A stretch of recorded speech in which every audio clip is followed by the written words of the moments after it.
Hello, I'm Todd Hall, President and CEO of TrueLiant. As we mark our 70th anniversary in 2022, we reflect on a rich history that would not be possible without the support of the great city of Winston-Salem. From our humble beginnings in 1952 to the present, where we will soon serve over 300,000 members, hire our 1,000th employee, and exceed $4 billion in assets, to a future poised for continued growth. I am proud of the work we are doing together. TrueLiant is grateful for and remains committed to Winston-Salem and all of Forsyth County. Welcome to the Greater Conversations podcast. I'm Deetra Miller, the Director of Member Relations and Engagement at Greater Winston-Salem, Inc. We'll use this platform to showcase our local businesses, our community, and their stories.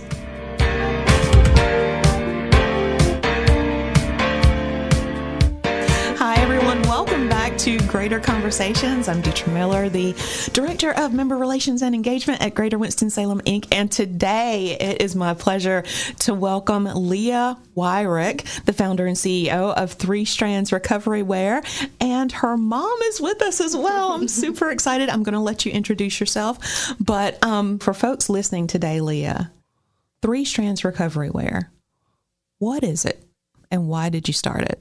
Yeah, that's a great question. So Strands Recovery Wear, we are a recovery garment company right now specializing in post-operative surgical bras for breast cancer patients and breast cosmetic surgical patients. And I honestly started my company after my mom's diagnosed with breast cancer in 2016. I got to see firsthand the complications that she went through when I was 15 years old. Wow. And seeing what she had went through and just seeing that hopefully some of the complications that she was going through could have been prevented with a better post-operative bra. And hearing from her surgeon and my mentor today, Dr. Samuel Roy, kind of confirmed that, saying that if I wish that there were better bras out on the market today. Did some more validation and found out there's a lot of other women that struggle with this type of complication and just struggle with all of the different things going on post-surgery, and they needed something better. I set out to design a better post-operative bra and did that when I came to Wake Forest my freshman year here in 2018, and have just been going full speed ahead ever since to create my product, the Resilience Bra. Wow. At the age of 15, you were seeing this. So your mom's here in the studio with us today. Number one, I want you to introduce yourself to the listening audience and talk just a little bit about what you thought when your daughter said, Mom, I want to help you out with something that you're struggling with here. Hi, my name's Nancy Wyrick. That's a good question too. So my thought was, of course, as a mom, pride, just really proud because she was at an age where she saw everything and she was very influenced at that age, obviously. And it was painful for her because my surgery was not cut and dry. It was not a one and done thing. There were complications and it lingered over several years in terms of from the point of where I was to complete healing. And so she'll tell you the story if you want to know about how it really came about in terms of a senior high school project on breast cancer that she started as maybe 9th grade. Mm-hmm. Wow. And then in the middle of her in her high school, the senior project starts at 9th grade and then it culminates at 12th, when you're a senior and you deliver your like a dissertation of your senior project, and her project was on breast cancer. I didn't have breast cancer then. It was just something she selected. And she said that she needed a visual to go with her project. And so 2 years later, I have breast cancer, and she's talking with Dr. Roy, and he says, there needs to be a better bra out there. He's like, if you had a better bra, the stuff that you're going through right now, it might not have happened. And there are specific examples that connect to why he said that because of my complications that could have been avoided. And I firmly believe that. And so this product came about out of a high school project that she started. And when he said that, and we were at a doctor's appointment that day, she came home and she says, I'm going to make a bra. We were actually at the hospital. It wasn't a doctor's appointment. We were at her those pre-op years appointment. are a fog for me. So. Yeah, where she was about to undergo, I think it was your reconstruction surgery. I had my initial surgery, and then I had 3 more. And I was stage 0 breast cancer. Wow. But so for me, my treatment was surgery. I was lucky. I mean, I didn't have to go through chemo or radiation because it was caught so early, but had to be treated with surgery. And so my thought was surgery and I'll be good. And so I felt lucky. But surgery nonetheless is hard. And so I went through multiple surgeries. I had no idea that was going to happen, but it did. And it's the story, and I'm fine and all is well. But it was hard for my family, as with anybody that's going through cancer, to watch someone you love going through pain. And in that experience, they feel it with you. And so so you're probably talking about surgery number 3, something like that. Yeah. But she came home and said, I'm going to make a bra. And we have a close family friend that had a sewing machine. She came over, sat at the kitchen, and I had some old bathing suit fabric. And Leah started going to town with my friend, helping her sew out a prototype, her first prototype. Okay, let's back up just a little bit. Okay, because from what I was told a few minutes ago before we got started, you're not originally from Winston-Salem, right? I'm not. I'm from Salisbury, North Carolina, about 45 minutes down the road. Okay, you're from Salisbury. So what was in your mind when you were thinking, going through high school, my career is going to be X? Oh, good question. I love telling the story, too, because I always knew I wanted to go to Wake Forest. Okay. I didn't really know much about Winston-Salem. I knew that it was close to home. I'm very much of a homebody. I'm very close with my mom and dad and didn't want to go too far away, but knew that Wake Forest would give me the education that I wanted and give me a lot of opportunities. And I'm still blown away with the amount of opportunities that I've gotten today from Wake and from Winston-Salem. But, I mean, when I started senior year with this product, it was more along the lines of I knew I wanted to do something in healthcare. I said, I want to do something in biochemistry, maybe. Took a lot of AP courses in high school and wanted to be a PA, a nurse, a doctor, one of those. Okay. And so came to Wake Forest as a biology major. Kind of was already taking my divisionals freshman year, so it didn't really matter what I was taking. I was just getting all those, courses out of the way, and then was hopefully going to go into bio or something like that until about the September, October timeframe came around. I remember walking on campus and seeing this idea and this big sign for a pitch over pizza event that the Center for Entrepreneurship at Wake Forest was hosting, where you came and presented ideas to these professors, to the faculty, to see if you would be accepted into their startup lab to take a product and turn it into a real concept and scale it. So I'd had this bra in the back of my closet for a year now, maybe a little bit less than that, and didn't think much of it. Came into Wake, went to that pitch over pizza event, presented the idea, didn't bring my product, just said, I've got this idea, this is what happened.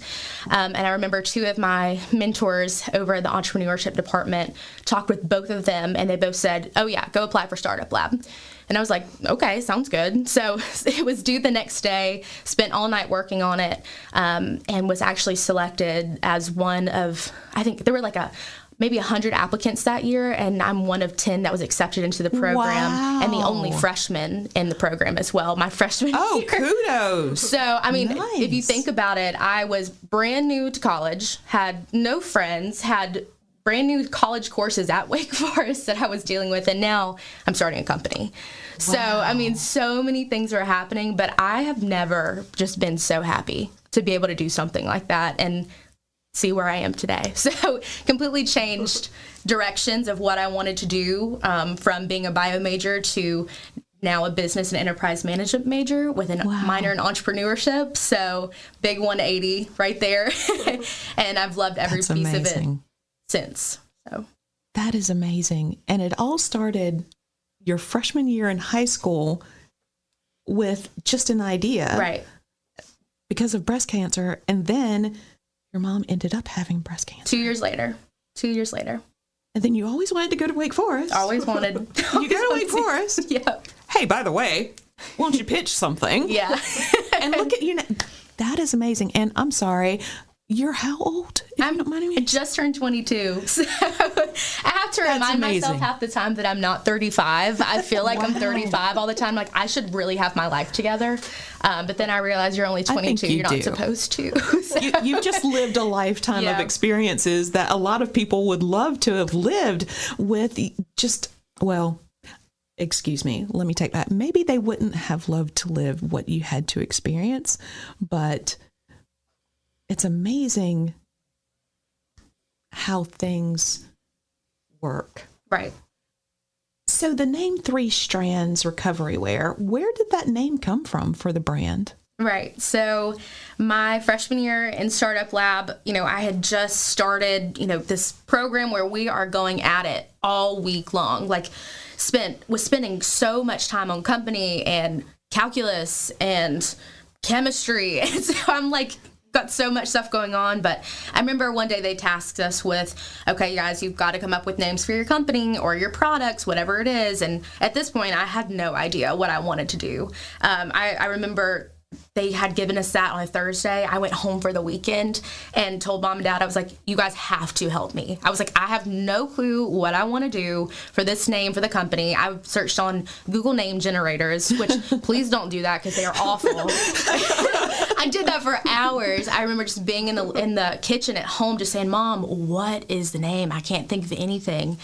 But I knew from the beginning that I wanted the name to be something that was empowering, that was strong, that was resilient, because that's exactly what these women resemble that are going through any type of breast cancer diagnosis or going through any type of cosmetic related surgery. I mean, they're hard, they're brutal.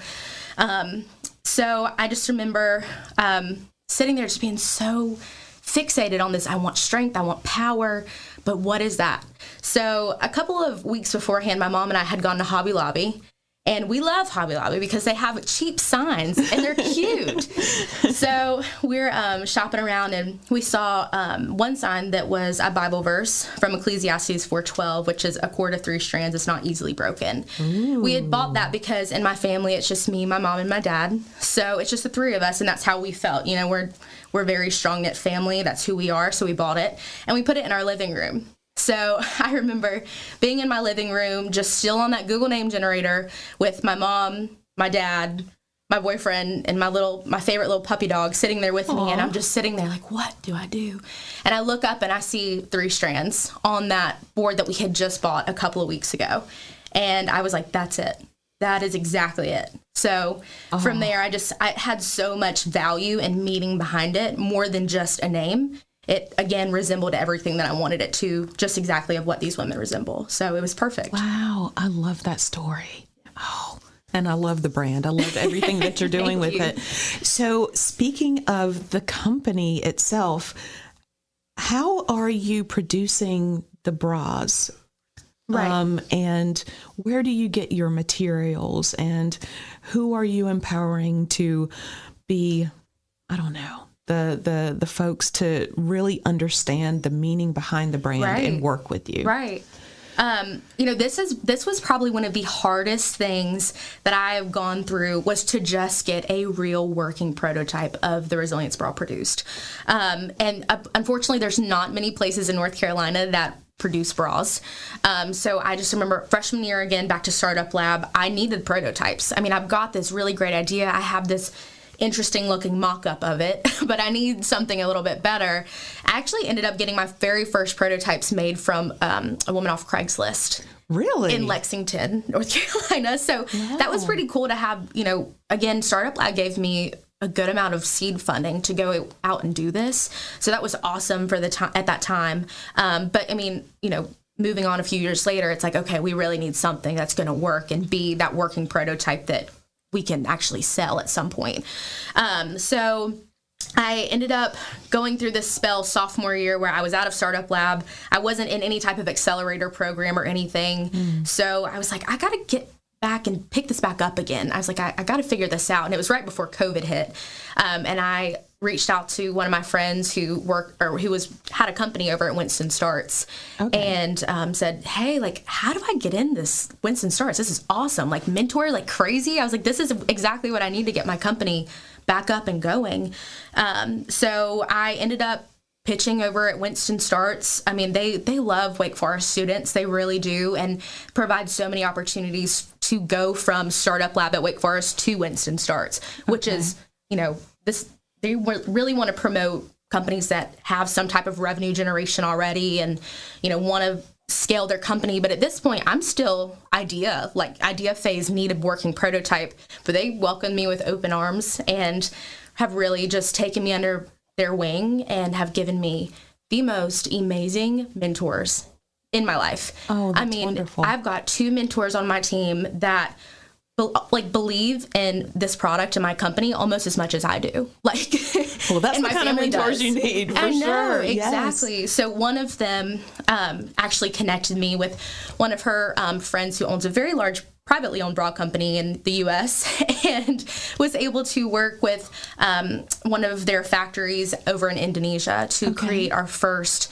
real working prototype. So I started working with them last March and was working with them for almost a year now, or over a year now, to do many different iterations of our product and then order our samples. Wow. So we just ordered our samples back in November, received them all in February. We have 100 of them that we're now testing out on our patients.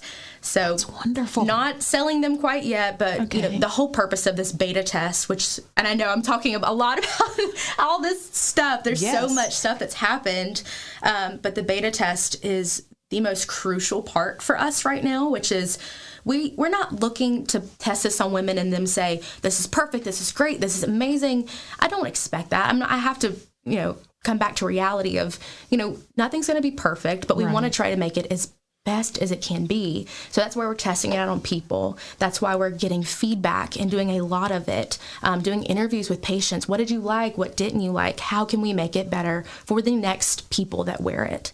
And the women that opt in to do this, it's amazing because not only are they hopefully getting something that's helping them, but they're helping the generation that comes after them. Yes. So, how are you finding the women that do opt in for this?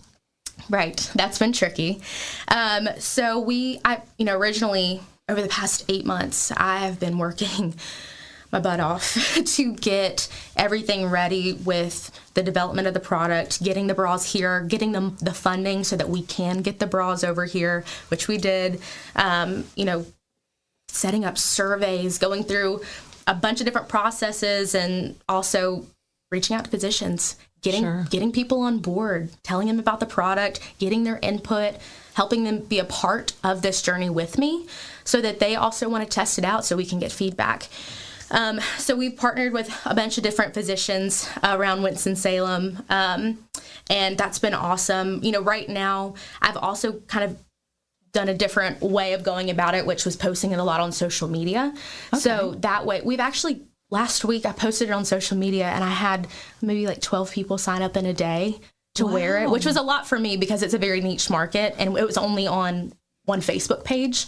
So that was really exciting to have people kind of opt in to do it. And that's amazing. We're getting somewhere. So we've got a decent amount of people that are trying it out for us, and so we can start getting feedback. So. Did COVID interfere at all with you trying to find someone to help you develop the prototype?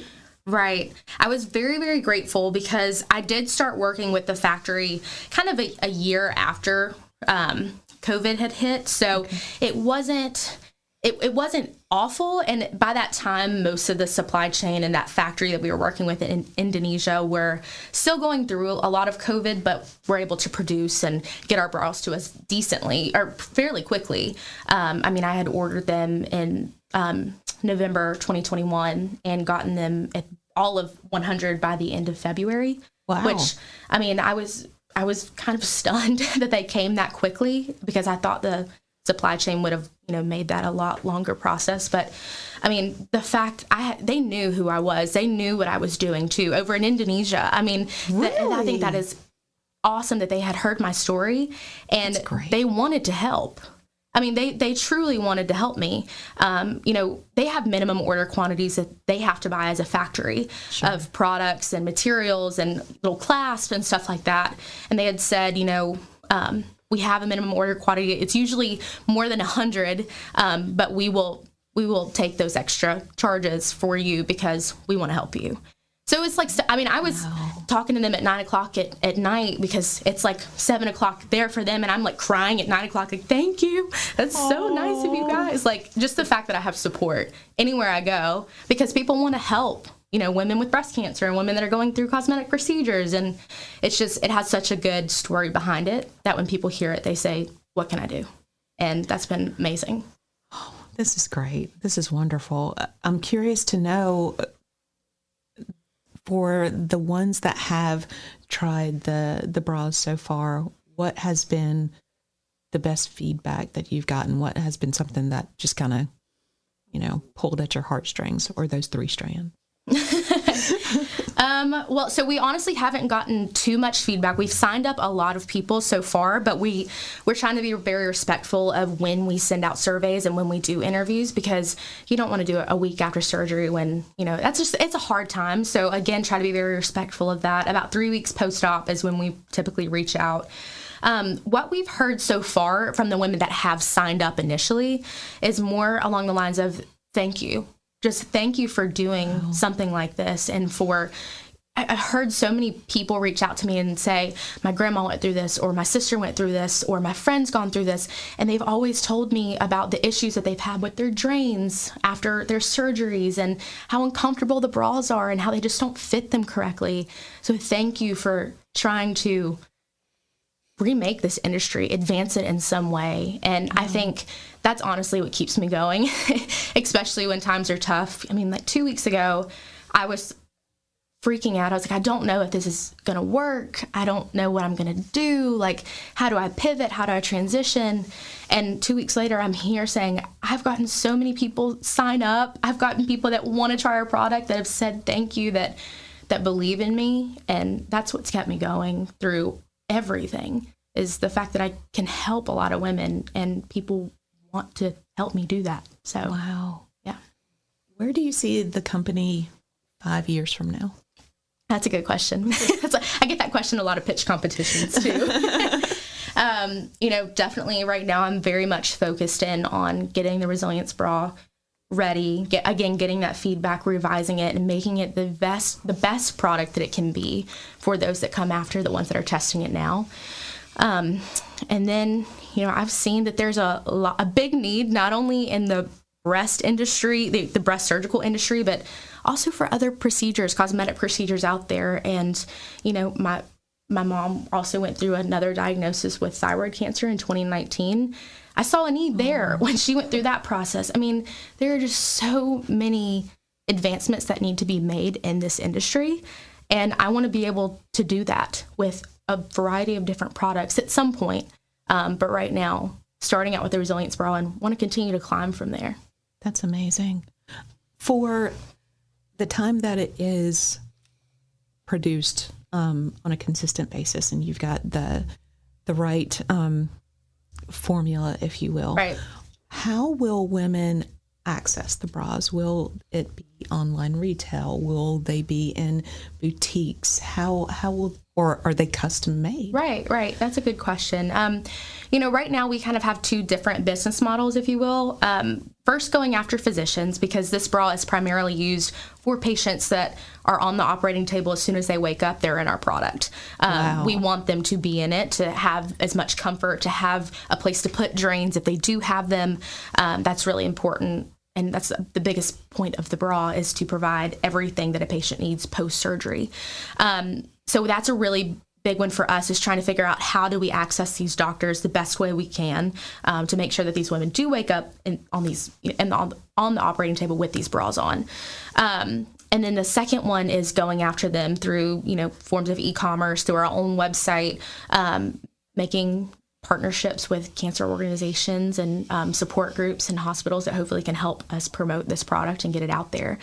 I mean, that's definitely been a tricky part of it, is trying to figure that out. And I'm in a way right now transitioning from that prototype development, product development phase to, all right, we've got a pretty good product. How do we push it to market? How do we sell this thing? And I knew that more would come from this beta test than just people like it, people don't like it. How do we make it better? It's teaching us what are our best distribution strategies, what's our best business model, what are we going to sell it at, all of those different things. So over the next few months, I'll be learning a lot more about what that looks like for us, and I'm really excited about it. For everyone listening, how can they help you get the word out about this? Yeah, so I would say if you have a family member, a friend, an acquaintance, anyone that you know is going through a breast surgery, whether that's a mastectomy, breast reconstruction, or even through an augmentation, anything like that, guide them our way. We would love to provide them with a free product in exchange for feedback. I mean, I have 100 samples that we are honestly giving to these women to say, please try out our product. We think that we know that it can help you in some way, and we're confident that it will, but we need the feedback to continue to make it better. So if, those connections are everything, talking to your plastic surgeons about our product and getting them interested in it, that's important to us too. So just things like that are super, super helpful and go a long way. For them to... I was just going to say, from a user perspective, the bras today are not advancing. They are very basic. They're basically just a regular bra, honestly, that has, it's just a regular bra. And there are things that you need to help not only your recovery with compression, but also with comfort and with convenience. And so what I like that I wish I would have had would have been all those features on my bra that I was wearing. And that's what the Resilience bra has. It has this all-in-one approach where there was a moment when I was recovering that Leah saw when you have a breast-related surgery or any surgery where there is fluid buildup, that fluid has to go somewhere. So it's typically coming out of a drain tube into a drain bulb, and it collects in that drain bulb. So that drain tube is coming out of the site where your surgery was. So with a breast-related surgery, it's typically coming out the side of your chest wall, and it's dangling. It's a plastic tube, nothing fancy, but it's dangling out of your body basically with a bulb at the end of it. And in my case, that tube was long, and so I was getting into bed one night, and I have kind of a high bed, and so I put my knee up on the bed, and my knee got caught in the tube, and it pulled the tube out of my chest. Leah's bra, the Resilience bra, has a feature where that tubing collects a pocket in the interior, and it also has a pocket for the bulb. So the bulb is attached to the bra, and it's not only a pocket for the bra, because I had a safety pin pocket. She actually had a friend make me one. These bras don't have anything for drains. Her friend actually sewed her a pocket. She does this for breast cancer patients. Sews them pockets and takes a safety pin and pins it to the bra. So that is what people use right now. I pinned that bra. I pinned that's got to be uncomfortable. Yeah. Well, it's just annoying. I mean, everywhere I went, I had a safety pin underneath my shirt or my gown or a robe or whatever. And they're in for 2 weeks. Typically, I had mine longer. I had mine 2 to 3, maybe 2 to 3. So, but the pocket with the Resilience bra also has a cool feature, which is a mesh feature, so that I can see what is going on down there. I can look at that mesh pocket and see. It's really important that you look at the output of the fluid. How much color is it? Make sure you're not getting. When do you need to empty it? And so that pocket's real. That's a very big thing when you go through the surgery, is to understand how much fluid you're putting out when there's a lot, when you need to empty that bulb, when it's slowing down. What color is it? Because that color, if it's a bright red, you're golden. When it starts to get pinkish, whitish, that's a sign of an infection. So being able to easily see that versus having it tucked in somewhere or hanging out of your body or dragging the floor, or in my case, having what happened to me, she saw that. And I think that was a real sticking point in her mind. It is in mine because it hurt. but I got over it. But for her, that was a really singular moment to say, that shouldn't be that way. Why is it that way? Wow. I don't know. And when I tell people, when I'm telling them about my product and when I'm telling them about, what the bra does, and maybe they're like, oh, cool. And I say, well, listen to this story. And I tell them exactly what happened to my mom, and everyone's face is the same of, oh my gosh, that's awful. Just the thought of that happening to you. So, I tell that story a lot because it is a very big sticking point in my mind of, this is why I wanted to do this, is like issues like that could have been prevented with a better bra, that could have been prevented. Yeah. The other thing that is something she came up with, I thought was this really cool component of this, is to make the bra in patterns. we all have, let's face it, we're women. We like pretty things. Yes. And we don't mind a color every now and then. And so to be able to know what the surgeon's going to put on me on the table and know that maybe I picked out a pink version of it or a black version or a cheetah print. I mean, who knows? You know, to be able, it's not where she is today. That takes money, obviously, to invest in that. But to be able to offer that so that if I look down after I had that surgery and I see something that I picked out that I had control of and picking out what I'm going to be wearing, it adds just a little tiny ounce of normalcy to that terrible experience, you know? I said, that's the one I picked out. Okay. I love that. So I think that's your longer term plan, but that's not, no one's doing anything like that today and it's a little thing, but it's also a really big thing.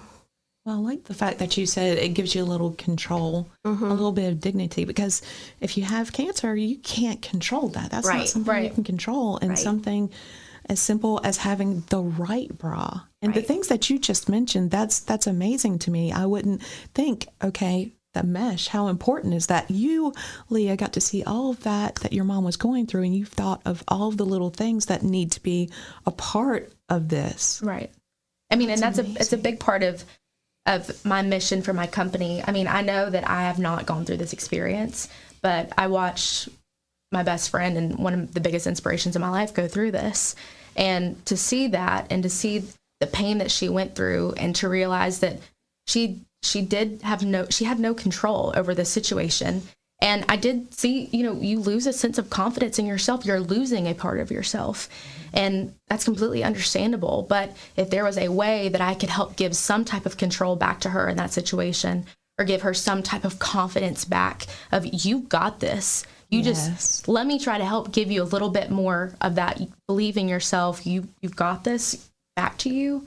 I mean, that's what I want people to take away from my company, is we go more than just beyond the bra. We want to be a community of people that want to help women going through this process, whether it's breast cancer or cosmetic. We want to be, beyond the bra. We want to be more than that. So I love that, beyond the bra and community. I came up with it yesterday. Well, you need to trademark it. You need to trademark it. And speaking of trademark, I'm gonna ask you this question really quick. I'm sure you've got patents on what you're doing here, right? Right. So I actually went through that process my freshman year at Wake, started my provisional patent in 2019, and we just filed into the U.S. This past year. So we are on our way. Yeah, it's been a long process. It's been a very big learning journey to go through a patenting process, and I'm sure it will be the first of many, but it's been interesting, that's for sure. You're going to be a great mentor to someone that's walking in your footsteps. Thank you. We're going to see you at Winston-Starts mentoring somebody very I hope soon, so one day. Sure. I've realized how much Winston-Salem has given me as far as, mentors and support, and Wake Forest. And I've never been more grateful. And the fact that I've had so many connections and people that want to help me has been the most amazing thing I could have ever dreamed of, realizing that I didn't even know I was going to go down this path. But I've realized how much support I've received and how much it feels good to give back. So I feel like I've been doing that in some capacity with, future young entrepreneurs at Wake Forest, giving them tours of Winston-Starts, handing out some connections to patent attorneys and that kind of stuff. And it feels good to be at a place where I can start giving back a little bit because of all that support I've received. And you're going to stay planted right here in Winston with three strands, right? Oh, yeah. That's amazing. I love that. Is there anything that we didn't touch on that you'd like to talk about today, either of you? I think just more so of if there are any connections out there that want to try out our product for free, we will ship it to you. We will bring it directly to you. Wow. We want you to try it out. We want to give you something that's going to help you through a difficult time that you're going through and make things just a little bit easier if we can. And we'd love your feedback. So how do they get in touch with you? Yeah, so we, LinkedIn is perfect. I have a LinkedIn account. Our Facebook for 3 Strands is out there. And our email is 3strandscorp@gmail.com. So just shoot us an email, reach us. Contact info is out there on Instagram and Facebook. So That's awesome. Okay, everybody listening, please, please, please go to their Facebook page, go to LinkedIn, connect with them, like them, pass the word around about what they're doing here and this amazing product. I'm going to switch it up a little bit and ask you one last crazy question. Cool. So, we have a lot of companies that are acquiring companies. With your passion, with what you're doing, what you've created, would you ever consider an offer if someone came and said, "Hey, we want to buy your company for $1 billion"? Oh my! Would you do it? That's a lot of money. I've had this question a couple of times, and I've always said that I feel like I'm the best person for the job to launch my company, to do the due diligence to make the best products out there. But I think if I had the support of another company. And I've never thought about it being $1 billion. But if I had the support of another company to come out and help me do it more quickly, that could ultimately help more women around the world a little bit, faster than with just me. It's definitely something that I would consider doing, because I know that I could probably help more women out there with a partner, or with, someone out there that's going to be willing to help me get this out there for a lot of people. So yes, I might consider it. I guess maybe not as well. Money's a big factor too, but it would be nice. But I would hope that I would still think about it from the standpoint of how many women can I help? How many women can you help? Right. And I think you're going to help billions of women I hope around so. the world. I really do. I'm super excited for you. Thank you. And the fact that you're doing this at such a young age, it's inspirational. So thank you for what you're doing for women like your mom, your best friend, and other women around the world. Thank you. All right. I appreciate it. Well, everyone, thank you so much for tuning in today, and until next time. We know you enjoyed this podcast today, so join us for the next episode of Greater Conversations. By the way, you can follow us on social media. We're on Facebook, Instagram, Twitter, and LinkedIn. Be sure to smash that subscribe button. Also, be sure to visit our website at winstonsalem.com. The views and opinions stated in this podcast are solely those of the contributors and not necessarily those of our sponsors, distributors, or hosting companies. This podcast is copyrighted and cannot be reproduced without expressed written consent of Greater Winston-Salem, Inc. or your toast.